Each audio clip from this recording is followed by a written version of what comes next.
Hello, Rayfakes here. Welcome to Let's Play Jumping Flash Part 3. So now we're going off to Chinatown, which is most likely the Chinatown in New York City. It's a really large city and it's easy to get lost. So I guess they made it accurate to how New York City is in real life, because in New York City in real life, it's really easy to get lost in the city. It's one of the biggest cities in the world. You can easily get lost. You could spend several years just walking around the streets, roaming the streets, and still not find everything, and not find the place you're going to look for. It'll be really bad if you're going to a dinner date with someone and you get lost in this city and you don't find them, your date thinks you walked out on them. But of course, this level's going to be no match for Robert, looking for all the jet pods standing on these polygon-shaped, these octagon-shaped, gon-shaped, that is, those platforms. There's those cannons again, and there's like mosquito things flying around, because there's a lot of mosquitoes in New York City, I'm pretty sure. Bunch of mosquitoes, and they're walking around, they're flying around, they're spreading their diseases around and stuff like that.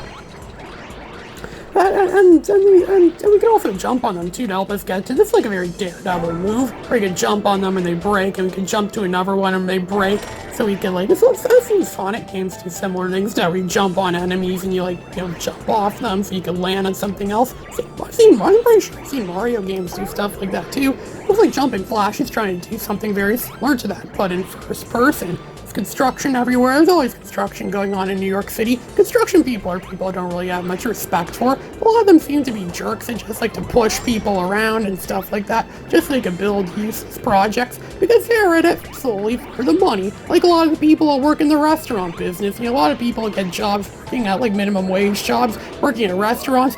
They don't get paid a lot, they don't take their job very seriously. I remember one time I went to McDonald's once and I had to wait 16 minutes for a drink. It's just a soft drink, and they don't even fill it up for you. You have to fill it up yourself. I paid for a soda, not for a cup. That's what it was like. Yeah, I actually did complain about that one time I had to wait 16 minutes for a drink, and then the people at corporate were like, oh, we're sorry to hear about your really bad experience. Here's some vouchers or some free ice cream. Yeah, they gave me some free ice cream for that incident. I wish I'd go to McDonald's more often. If this happens a lot, maybe it'll give me something bigger, like a free Big Mac or something like that. Yeah, I could only wish. They'll never do that. They're gonna give away something very expendable, something very cheap, like ice cream, because ice cream's very cheap to them. And heck, their machines break down all the time too, so it's kind of hard to redeem that when the machine's constantly broken. It's almost like the escape pod machine, or the escape pod machine? Was that like a abort machine, that thing that aborts the self-destruct in Spaceballs, where you just open it up and it says out of order, fudge, even in the future nothing works.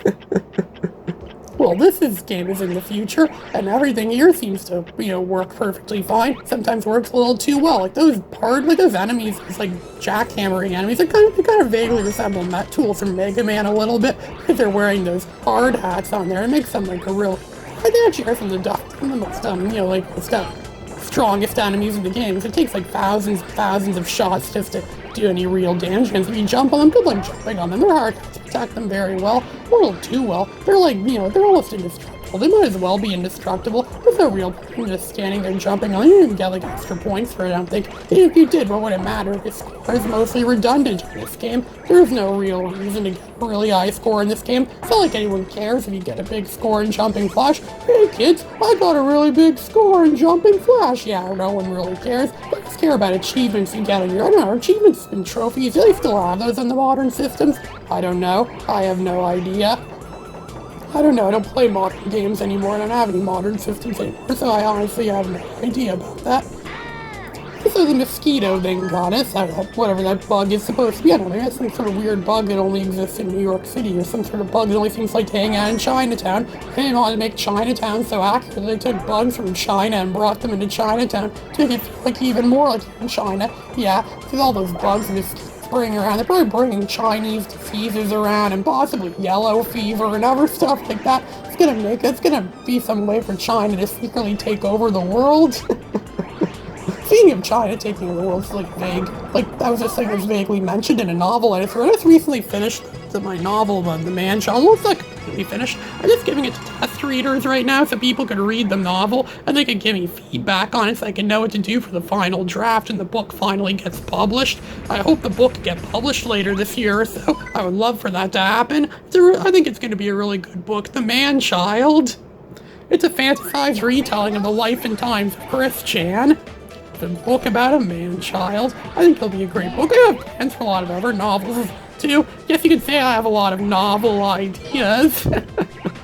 Yeah, I do have a lot of ideas. I plan on writing a sequel to the book as well, too. The sequel is called The Third Testament, the Book of Chris. And I'm even writing another sequel, too. There's some other odd novels and books I want to write as well, too. I want to write a book called Attack on Animation. I'm planning out that Attack on Animation book. It's a book that, it's really about, goes against the philosophies that the corporate animation people go by. And look, jeans. There's a store that probably sells jeans. There's a store that sells games as well, too. Games. Ooh, the flashy neon colors. Games. We really love to buy games, right? Most people just buy their games online these days and don't even go to physical stores anymore. Internet really is killing off our world. Eventually we are just going to be mindless drones that just sit in front of our internet machines all day long and just look up stuff on the internet.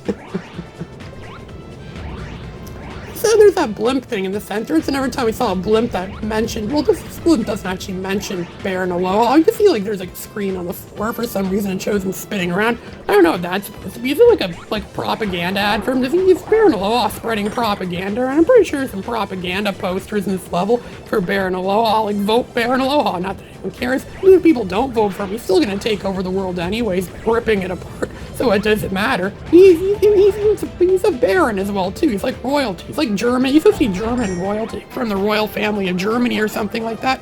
Of course, royalty is never elected. Royalty never cares about the people anyways. That's why in France they got their king's head off.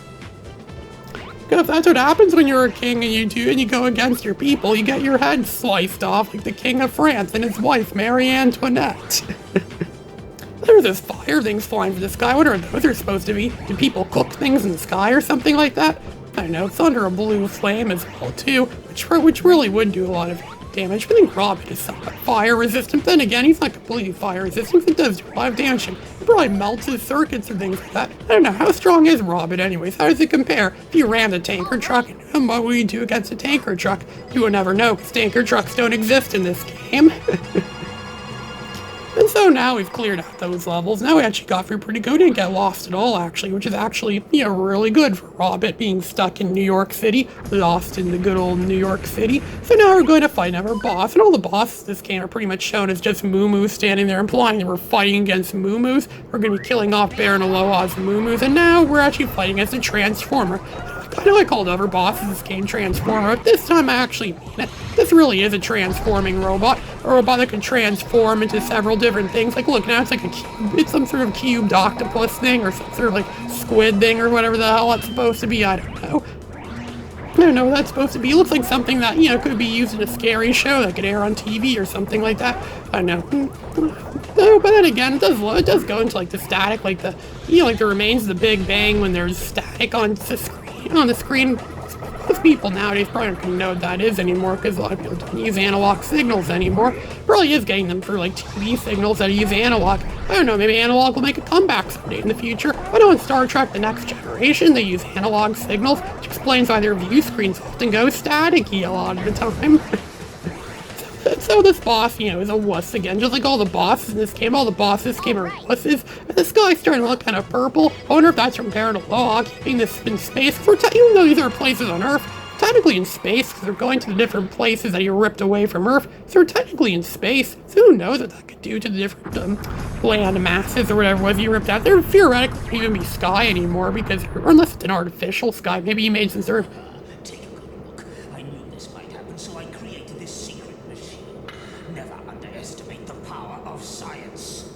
yeah, maybe invented some sort of like artificial environment or something like that. To some sort of artificial environment, maybe, or I don't know if that was something. I don't know if he's that smart. I don't know. How do you know how smart he is? Anyways, to build all this himself? Or maybe he hired contractors to build all this for him. If he's royalty, he probably could afford to hire contractors. And so we're in my favorite level of the game. This is by far my favorite level of the game. I really love the music in this level. I think this level is the best music in the game.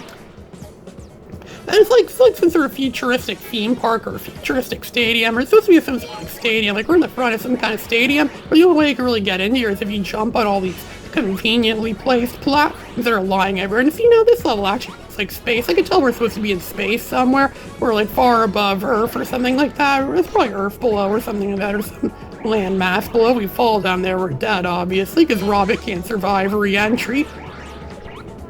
And of course, just like every first level, first section, first segment of every world in the game, there's going to be a compulsory bonus stage you're going to have to go through.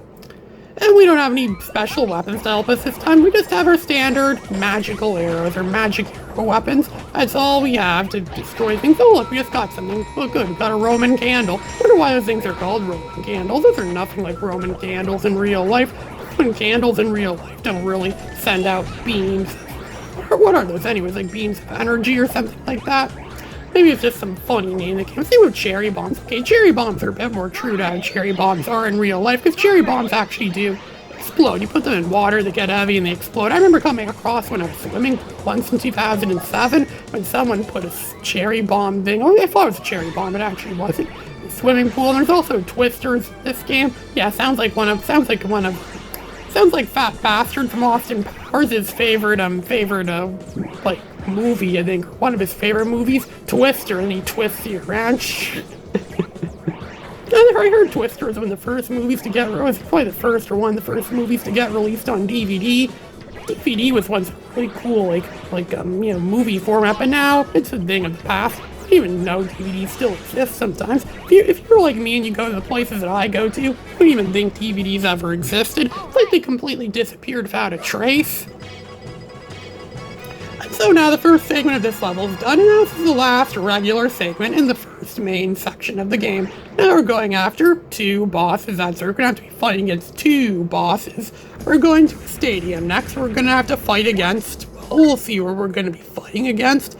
It's gonna be, trying to be an epic way to fight, an epic boss fight. Look at that, it's a black copy of us. Like, yeah, that's totally original. Just take exactly what you are, just change the color scheme on it, paint it black, because, black is a color that lacks anything, so it's good to paint stuff black. And then have him be, pretty much exactly the same as us, except for you can jump on that thing, summon little versions, summon little mini evil robots like that. We could just jump on them easy. These things aren't very strong. They made them strong like what they did to those jackhammering construction workers in New York City. They would have been a much bigger challenge. Actually would have been a pretty decent way actually for this robot to beat us, but they didn't really think of that. And now we're going to defeat this robot like it's nothing. Look at that, I don't even think he scratched us. He didn't even throw a single blow against us. How pathetic. Are we really that pathetic? Or I don't know, maybe he's dumb. Maybe you're up there at a lot, you have to bunch it to build a suitable AI for that thing. If that thing is the same AI as that I had, or it's kind of like that time in the original Mega Man we had to fight against a duplicate doppelganger of Mega Man. It kind of mimics everything you do. If you switch to one weapon, it's going to use that weapon against you. It's going to always jump into you. It's going to copy every move, so it's pretty much impossible to win against it. They could have done something like that here, but I don't know, maybe they didn't have the technology for that in 1995 yet to do that in a 3D game like this. So now we're going against Baradolo on some big robots, kind of a bit like the final boss of Sonic the Hedgehog 2. We're fighting against Dr. Robotnik and some big robots just like him. I don't know what that stuff's supposed to be on the outside. It looks like some sort of tie-dye, like some freaky 90s. Looks very 90s. Yeah, because the 90s come back in the future. It looks very 90s, very like freaky, psychedelic tie-dye.